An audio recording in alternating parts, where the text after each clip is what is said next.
Okay, my YouTube people, this is a video on how to get your snowblower running. It's just that simple. This is a Yard Machine 21-inch snowblower, and we're in the middle of spring right now.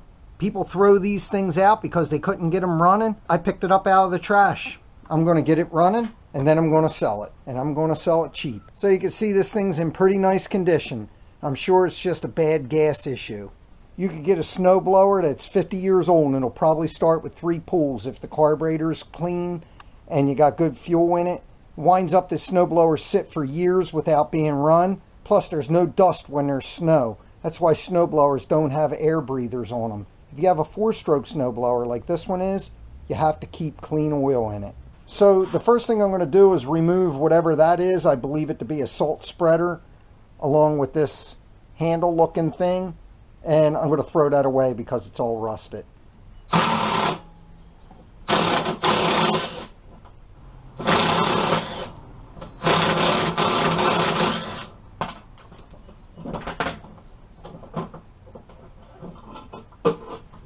And you can see this is all rusted out.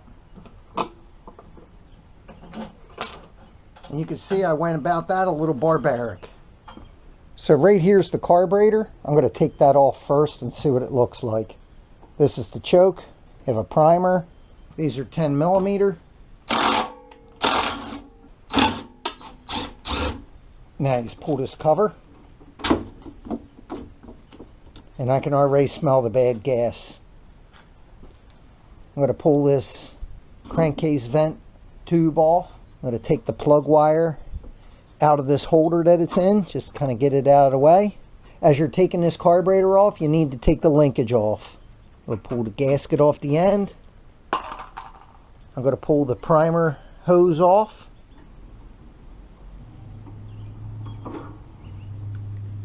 From the rust and the corrosion, I would say that this has been sitting outside. Okay, there's a spring in here, and it sits in a little lower piece on this, and you just take and curl that spring out. It goes around the shaft from the governor, and in order to get this shaft out, you have to, looks like you have to pull the carburetor and turn it full throttle, and then it just lifts right out. That easy. Now I'm going to pull the carburetor off. Then I'm going to take the fuel line off.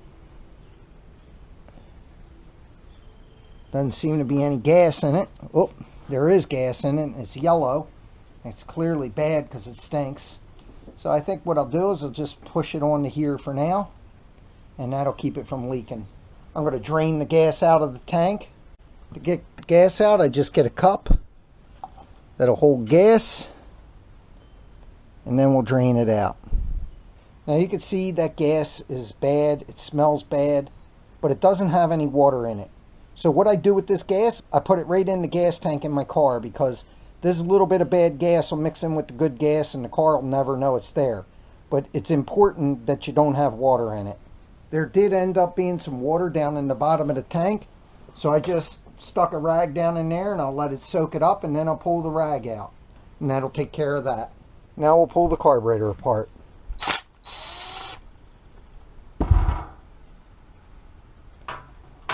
And you can see there's a lot of debris that's coming out with that, along with the yellow gas. So I'm just going to put a rag and let the rag soak it up. Doesn't really smell much like gas, more like turpentine. So this is the drain, and this removes the bowl. And then you can see it had water in it because there's rust down in the bottom of the bowl, along with this corrosion here.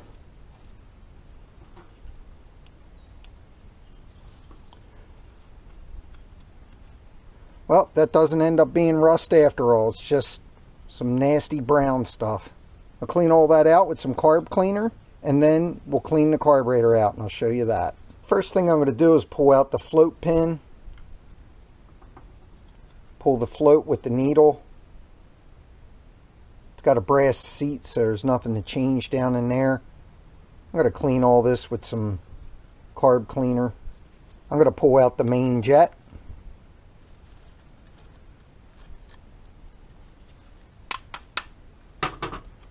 There's the main jet. It looks a little dirty down in there.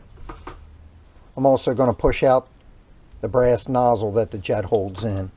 use a pick to push that the rest of the way out.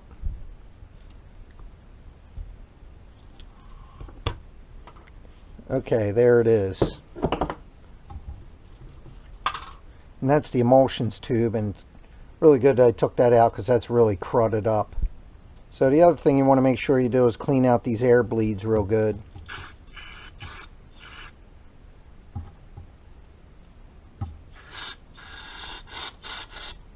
They seem to be pretty good, and then I'll blow them out with compressed air real good.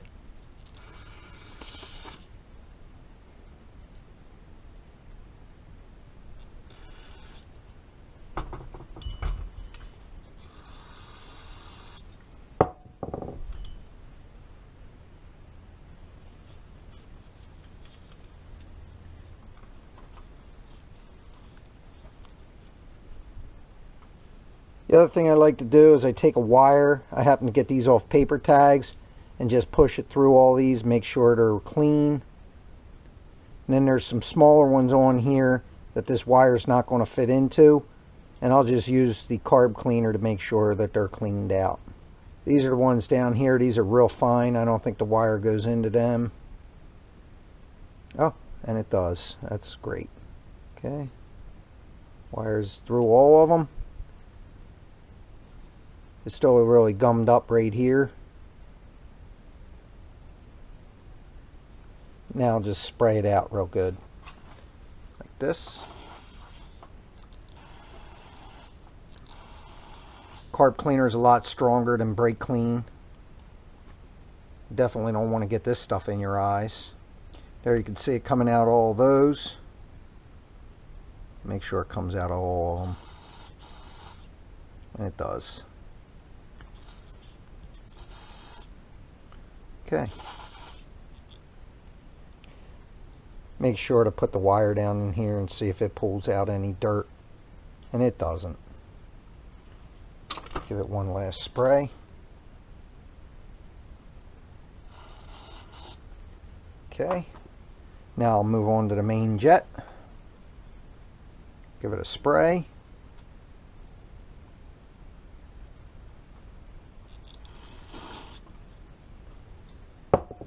I'll put the paper tag wire through it and just kind of spin it around. I'll spray it again now, but this time I'm going to spray it from the other side.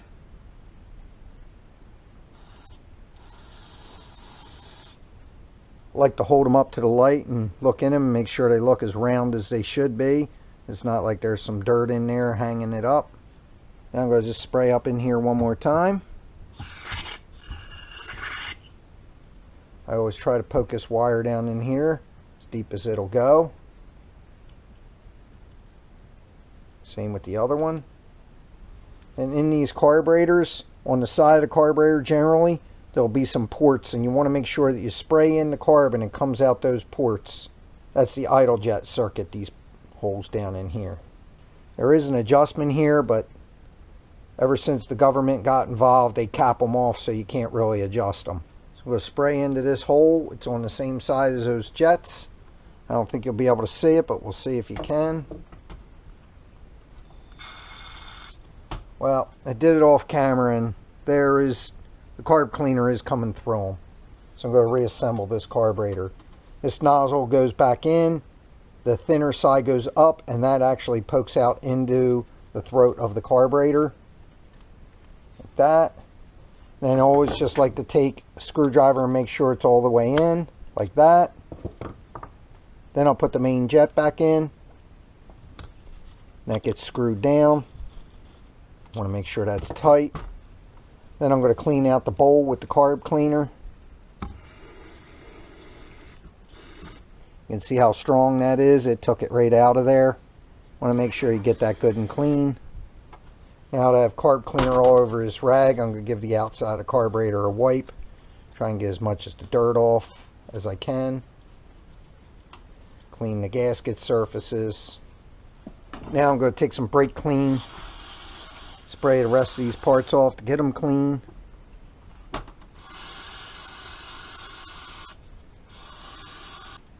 That should take care of that. Now I'm going to reassemble it.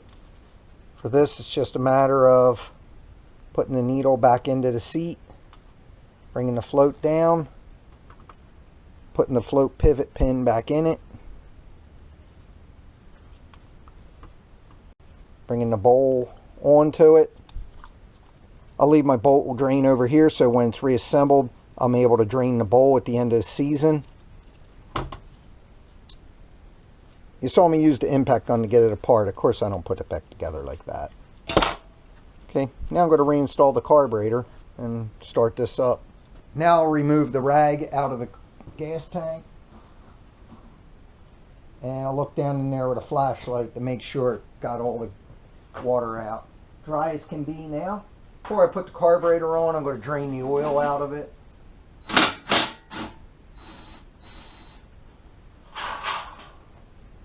Just going to drain the oil out. You can see it's clean as can be. Okay, now all the oil's out of it. Go put the plug back in. Then I'll refill it with 1030 oil.